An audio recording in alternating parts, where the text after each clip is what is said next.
Good evening and welcome to this, our first Lekgotla for 2023. This time, as is customary now, is about the Matric results. And with us, we have three of our top achievers from last year's 2020 class of 2022. Just to give you some background, and perhaps in the audience, you would have seen the results on our social media feeds, etc. We had a 97% bachelor degree pass, which is, in my opinion, one of the telling parameters when it comes to judging the quality of results. An average of 2.38 per candidate. We had 244 A's altogether and 100% pass rate. So it is, in my opinion, by far the best Matric results that we have produced in the history of the college. And again, I hope that upward trends of producing good results continue. So without further ado, I'm going to introduce our panel tonight.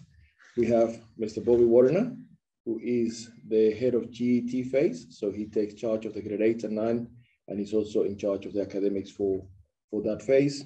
We have Jamie Naidu, next to Mr. Warner.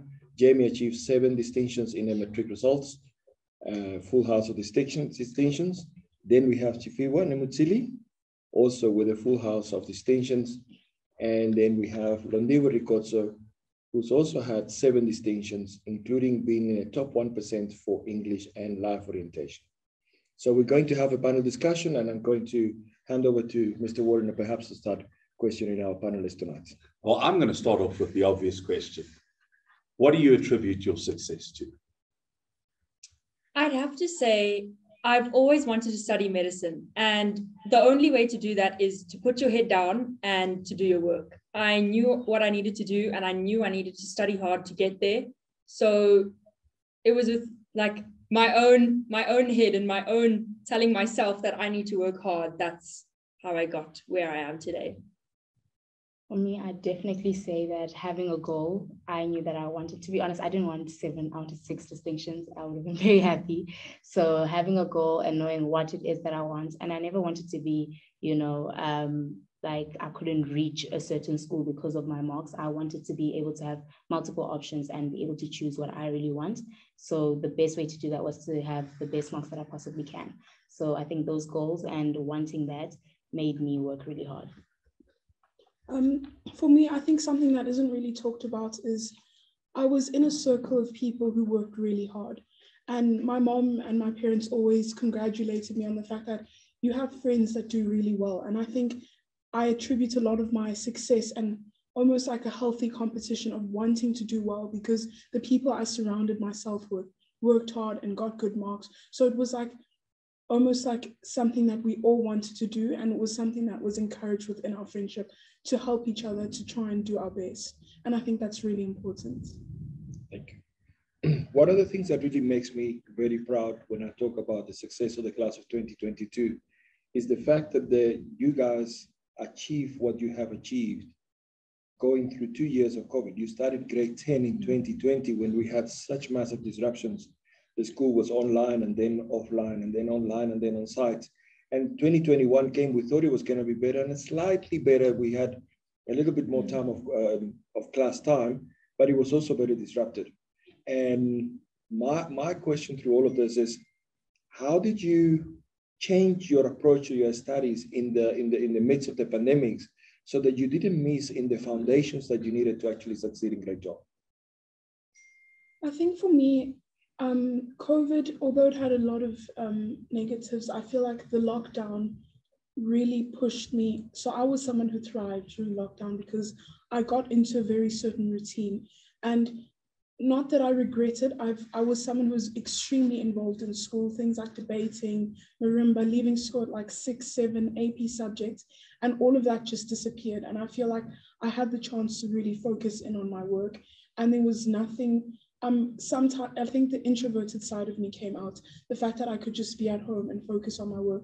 And I almost used school as like a distraction, basically. And I put all my energy into that. So I think that environment of things calming down, encouraging staying at home really helped me to focus on the academics. Yeah, I agree with Londi. I also was, I think before the pandemic, I was very busy at school. After school, I would definitely be here. So I had that time to at least focus on things that maybe I felt I wasn't as comfortable with, things that like you would usually go to your ASPs. At least I had time to rewatch the video since they were recorded, a lot of them.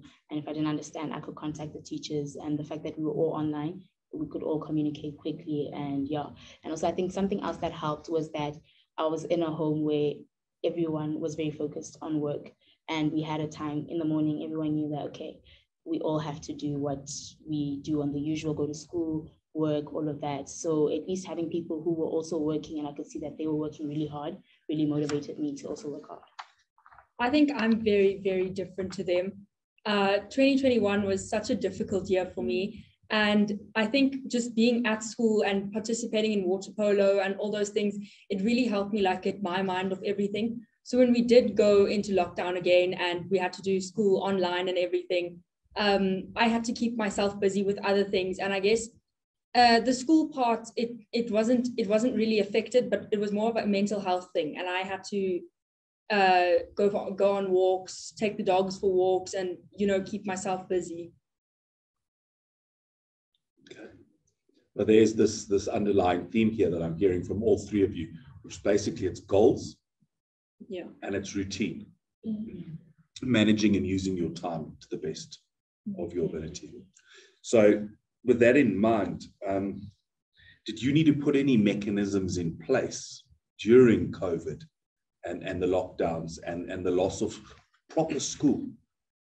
We were online for a large part of, 18 months, 2 years. Yeah. What mechanisms did you guys put in place? Or was it just the healthy environments of your home, which were really routine in that? I guess you can say that as well. But then I also had to plan out every single day, every single week, and just like make sure I stayed on top of things so that I wouldn't feel like out of control and everything. The way I work is I need everything to be planned out and put together in front of me so I can carry on. So that's something I had to do during lockdown, just to make sure everything ran smoothly. The same as Jamie. I am someone who works on routine every single day. So that part I didn't have to adjust all the time. I know that by 3 o'clock I'm done with school. I know that usually I need about 2 hours if it's a lot of work that I need to work through for assignments and stuff like that. 2 hours, so around 5 o'clock, I'm done with that. Then I would study for cycle tests and, upcoming tests that were coming. I would have about maybe 2 hours. So usually by 7:30, I should be wrapping up my day. So that wasn't too bad. I think for me, because in the beginning, I did struggle a bit with the online aspect. I found myself waking up before school, and I would attack maths because I know Miss Payne would upload a video that you could just watch and do the work. So I'd wake up really early and do my maths before everything, just so I had the time to slow it down, whatever, so I wasn't late to lessons. So I think something that helped me was getting ahead of the day so that I didn't spend extra time on certain work or assignments that we'd get after video, just to make sure that I was on time. And sometimes that would benefit me because I could end the day earlier. Okay. I guess anxiety is very real, and I see it more and more in the pupils of today.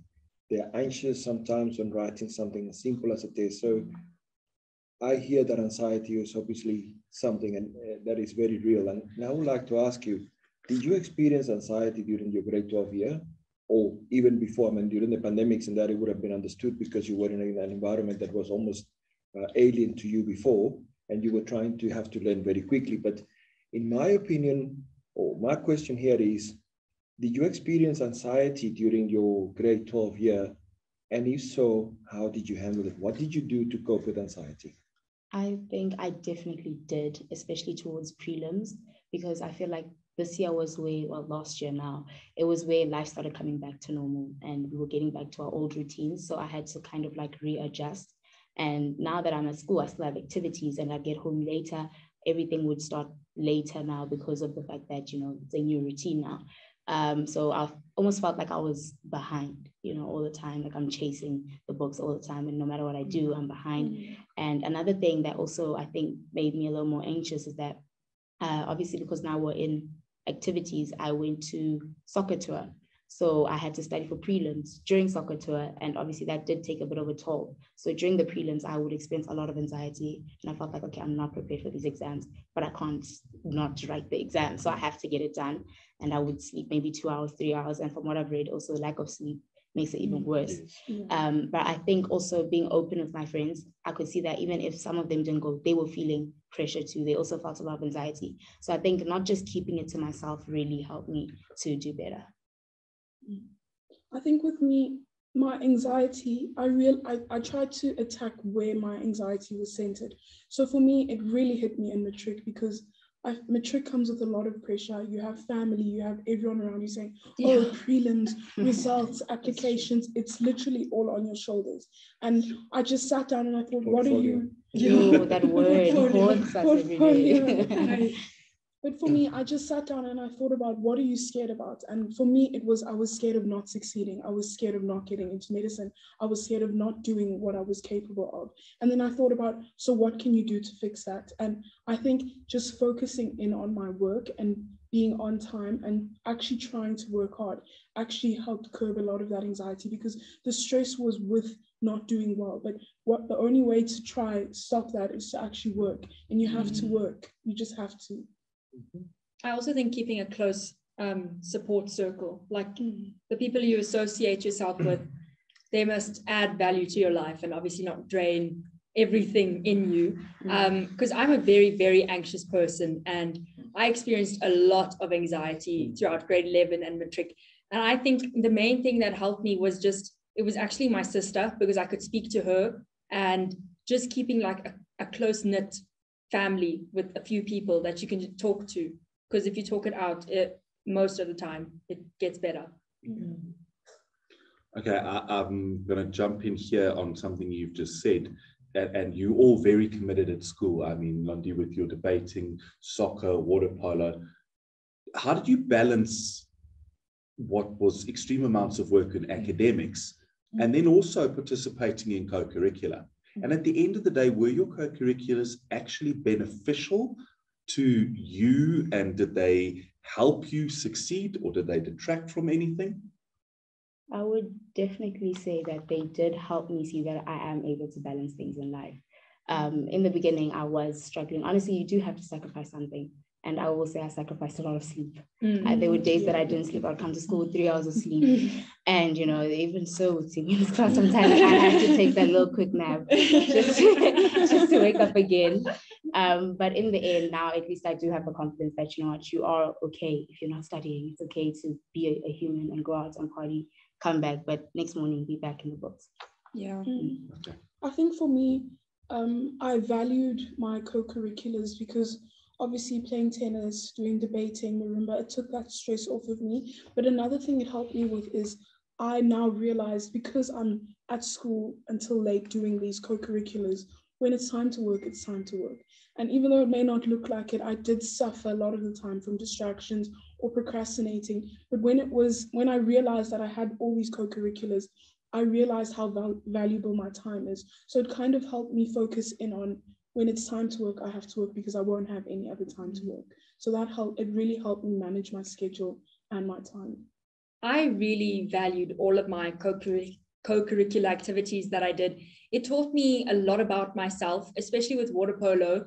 Like everyone is just so anxious before games and like they're so scared and everything just seems to like not be going in the right direction. But it showed me that I can lead a team and, you know, teamwork. It taught me a lot about teamwork as well. And I've always loved writing, and with drama, it helped me like see that I can write and I can write and it's nice. And yeah, but to keep up with all of that, it was a struggle and, you know, sleeping. Yeah, but yeah, and I really love my sleep, but yeah, it was something that had to be done as well. I mean, I wouldn't trade it for anything. I mean, I think if you go through school, having co-curriculars is part of it as well. You can't just be studying the whole time. I think, Londi, you were talking about support structures and you were talking about your parents and how they facilitated when we went on lockdown, and your parents also, everybody had what to do and your support structure, your sister talking to you. Was the school part of that support structure? How did the school support you in the, oh, we had a load shedding flick now there. So let me rephrase the question. How did the school supported your drive to achieve what you have achieved? I think the most valuable thing and how the school really supported me is a lot of the teachers, they see your potential and they push you to reach your potential. Even in times where you take a knock or you take something down, you could really, I felt for myself, I really could approach the teachers for help, and offering of help was something that happened almost in every lesson. Guys, if you need an ASP, come to me. If you have any questions, come after. So I think that support structure and that openness about asking for help, even if you are getting 90 or 80, there's always room to improve. And there was always that support from the teachers. So that really helped. Yeah, and I think also the teachers understanding that we do have a lot of things that we also are committed to outside of just the classroom. So some teachers would offer even like classes at night at 8 o'clock. And I think something like that really meant the world to some of us because other teachers would not do that. So it was very valuable in our year. Yeah, just adding to their point, the teachers were amazing and they were understanding. And then just like forming such a good connection with a few of the teachers as well, it can just make your time here 1,000,000 times more better. Well, now I'm going to, many students are always sort of, they start running when they are seeing the final line, the finish line right there. I just want to ask you a question and I want you to honestly answer me. When did you really start working? Was it from the time you started in grade 12? Or did you just realize in August, oh, the exams are here, I better start studying? Let's be honest. When did you start? When did you really start putting your foot down to start? When I got to high school, I thought, okay, this is going to be a breeze because I did well in the prep. So then I got to grade 8 and I thought, okay, cool.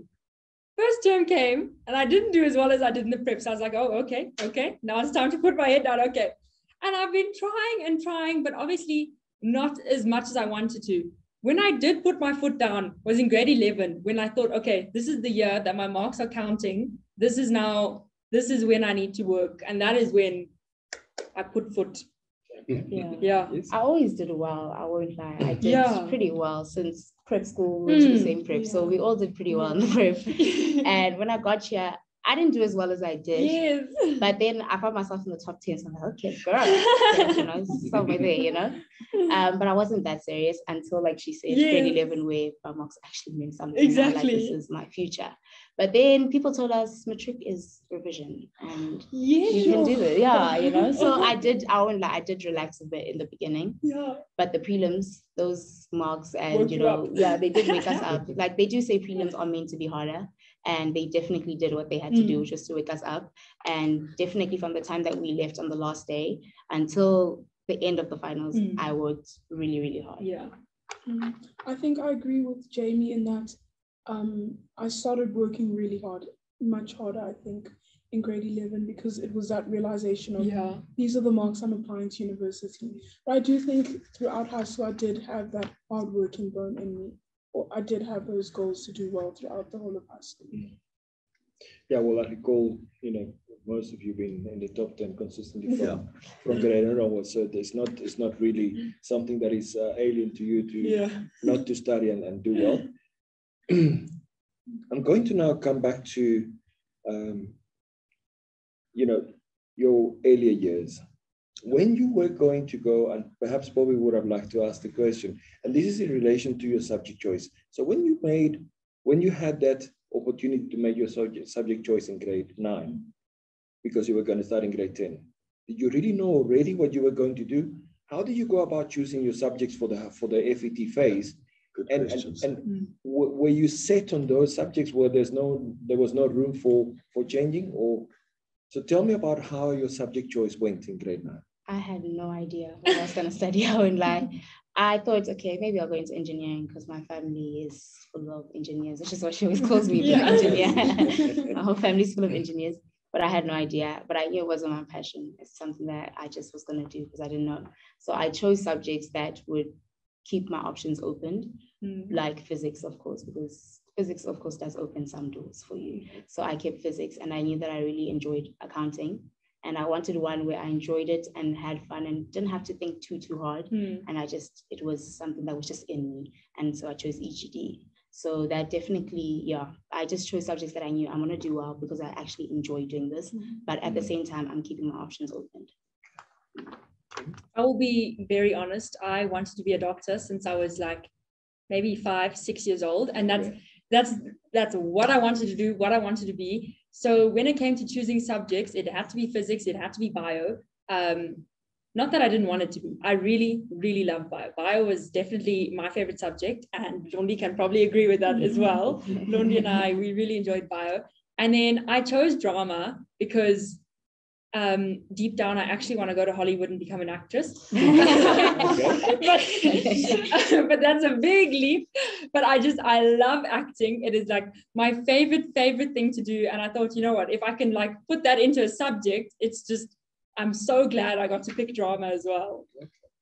For me, I started off and I hadn't chosen bio in the beginning because I was very discouraged because my bio marks weren't necessarily what I wanted them to be.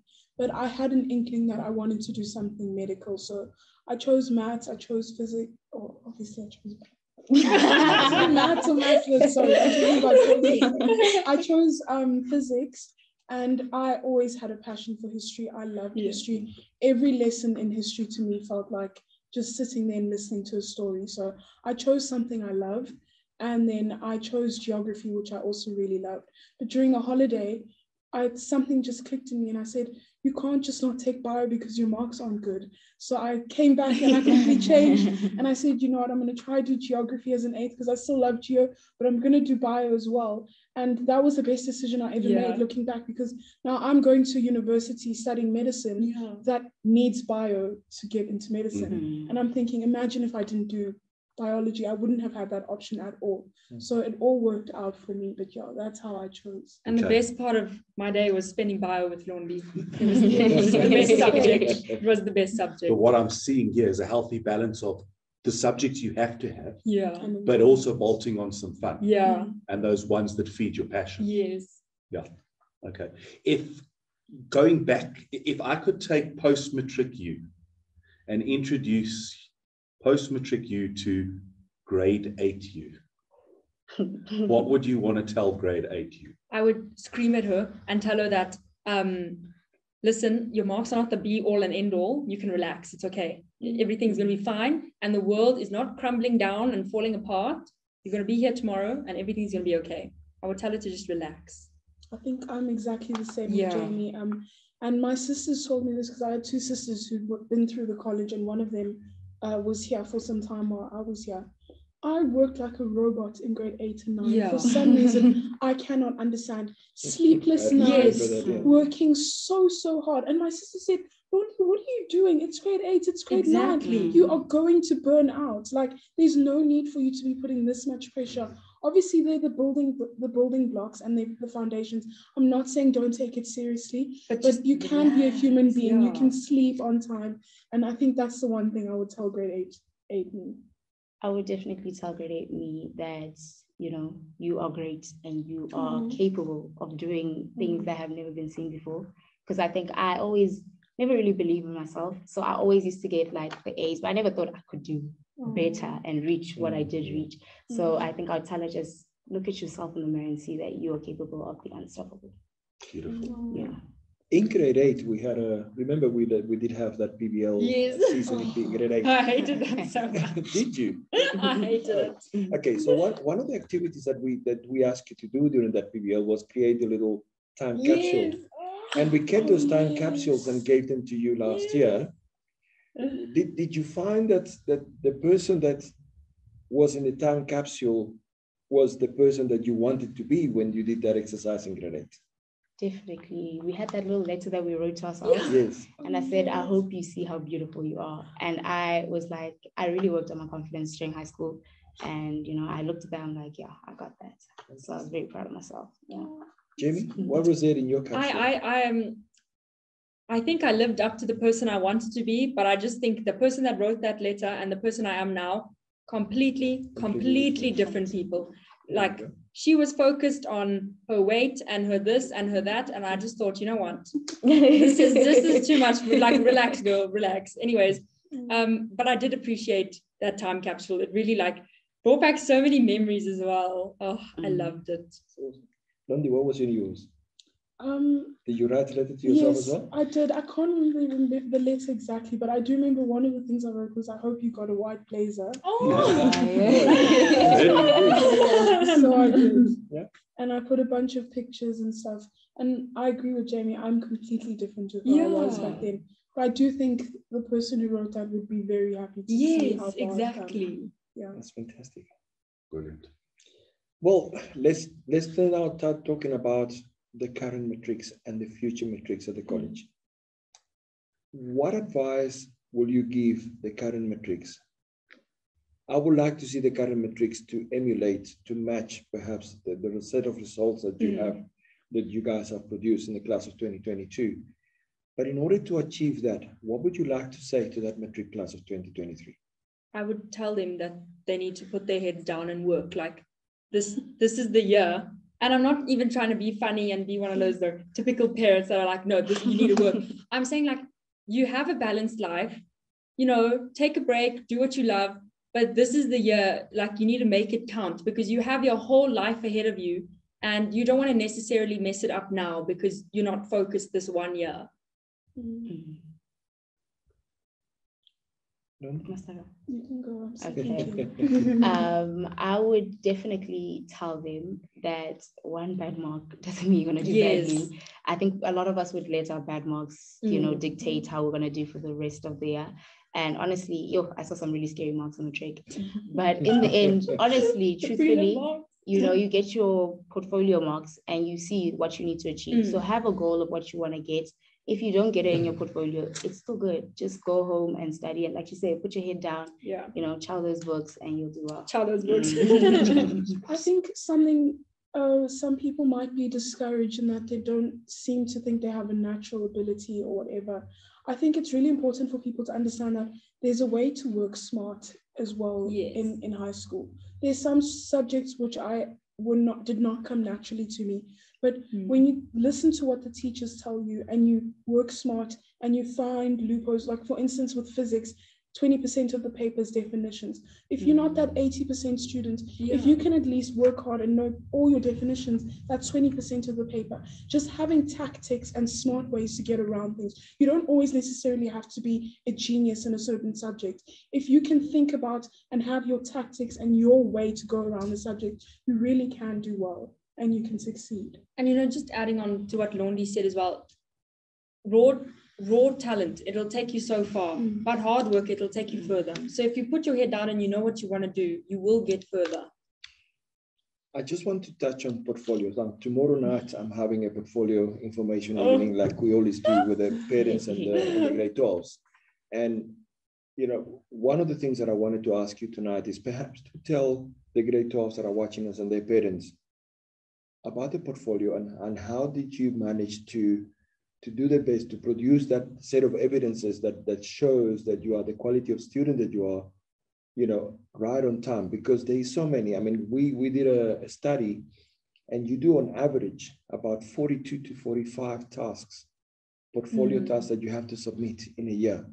And that is in a very short span of time, because remember that you have to take out from about July, the school has ended because you're going into exams and then comes a short period. And then from there you go straight into prelim exams. Every 3 or 4 days. Correct. So tell the audience a little bit about portfolio and how did you manage your portfolios? As much as I hated hearing the word portfolio and this is for your portfolio, I think they really help with your final marks. And it takes a little bit of the stress off, because if you do really well in your portfolio, you don't have to stress as much for your final, because I know for drama, portfolio was 50% and the final was 50%. I did very well in my portfolio, so I didn't need to, cry myself to sleep when it came to the final. But you just have to stay on top of it as well. And usually the teachers give you a chance to redo your portfolio tasks. But the best thing you can do is to give your portfolio tasks your all and make sure you do them on time and don't fall behind with the portfolio tasks, because you don't want to have, like in the last week now, having to redo 6 portfolio tasks that you need to keep up to date with all your work. Another thing I think is if you work ahead and you work on time, you can really benefit from handing in your thing to the teacher before to have a look over. And that's something I learned a bit too late in high school, but it really helped me once I started doing it, especially for subjects like history and English. Just if you work ahead and you do your work, and allo even, you can show it to the teacher and then they can give you advice. And then that gives you the opportunity to boost your mark. But the most important thing is doing the task when you get it.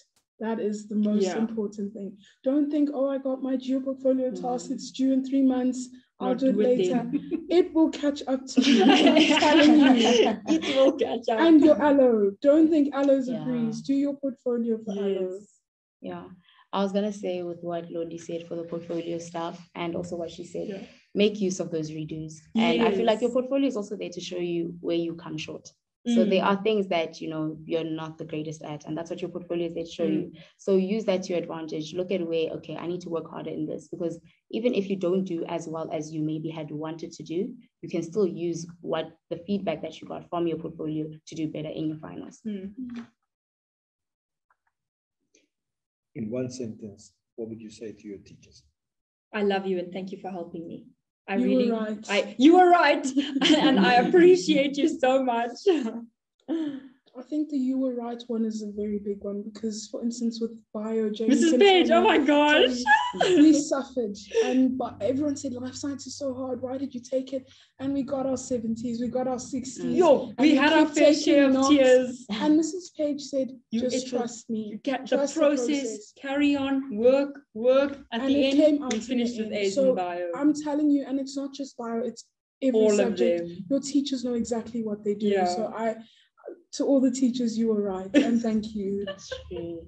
I would say you guys do the unimaginable because really sometimes it looks like there's no hope, and they tell you just believe in yourself. I'm telling you, you're gonna get there. And that little word and just and you're like at the moment you're like, no, this is not what I was looking for, but it really does pay off in the end, like they said. And to twist that round, you could say one thing to your mom and dad, your parents. I appreciate everything you did for me. That would be what I would say. I would say I hope I made you proud. No, I'm going to tell my dad, thank you for shouting at me sometimes. I needed it. And I would tell my mom, thank you for being my shoulder to cry on. Jamie, you mentioned something earlier that was also part of the briefing that I had for questions, and that is that hard work beats talent every time. So my question here was, for all of you, was it hard work or was it just talent mixed with a little bit of hard work? No, I think it was hard work. It was hard work with maybe that much talent. I had probably that much natural ability. And I thought, if I want to study medicine, then I'm going to need to work hard. There's no doubt about it. I think there's no difference in intelligence from person to person, just how hard they work. Some people will work harder. Some people will obviously not work as hard. And I needed to be one of those people that worked harder to get into what I wanted to do. I think for me, with certain subjects, I had the talent. For example, languages, with Zulu and English, I had that talent, but I worked very, very hard to get the results that I did. So I think if you are someone who has talent, the worst thing that you can do for yourself is to think, oh, I'm just going to ease through it, because you don't want to ever think to yourself, imagine how well I could have done if I had put the effort in. Yes, you might be very smart and you can get a 70 without studying, but that 70 could be a 90 if you put the work in. So I think it really is hard work. Yeah, I agree with Londi. I'm like the opposite of Londi. I am not the best at languages, but I have a crunch for numbers. So yes, so yes, definitely I had to put in a lot of hard work into the languages side. And, even sometimes I would put in the hard work and the marks still didn't reflect it. But in the end, it does if you continue to believe in yourself and continue to see, okay, this is where I'm getting, really thrust for real. And put in that work again. So where to from here? I will be studying for the next 7 years at Wits. That is a long time, but that's what I'll be doing. Hopefully, I can do my postgrad in the UK. I'm really hoping, and then hopefully some travel as well. Hopefully, depending on how much money I get. Oh, okay. I'm going to University of Cape Town to do a business science for the next 4 years. And then hopefully I can work and do my board exams and be a chartered accountant. So I'm going to be studying medicine at Stellenbosch for the next 6-7 years. I'm hoping to stick around to obviously have to do my interning and community service. And then I would like to specialize as well. I don't know where I'd like to specialize and then open a private practice. Yeah, that's my plan. We must work together. That would be so cute. Primary school, high school, separate for varsity. Bring back again. Yeah, and we have the same birthday. Well, thank you, Jamie. Thank you, Sifiwa, and thank you, Lundi, for being with us. Thank you, Mr. Warner. Thank you. And I don't know if there is some questions from the audience. Say again. Oh, okay. So, yeah, I would like to thank those that are watching from home and our panelists tonight for being here and just giving some insight on how they achieved the results that they achieved. And hopefully that will stick with the pupils that we have this year in grade 12 and the generations of grade 12 to come. Some of you have got siblings that are at the school starting out now. And I don't know, maybe you will have a lot to share with them and how to make their journey through high school a little bit more bearable, I hope. Thank you very much for joining us. And if there is no questions, then we will close the Lekgotla, and the next one you will be informed of. Thank you very much. Night, everyone. Good night.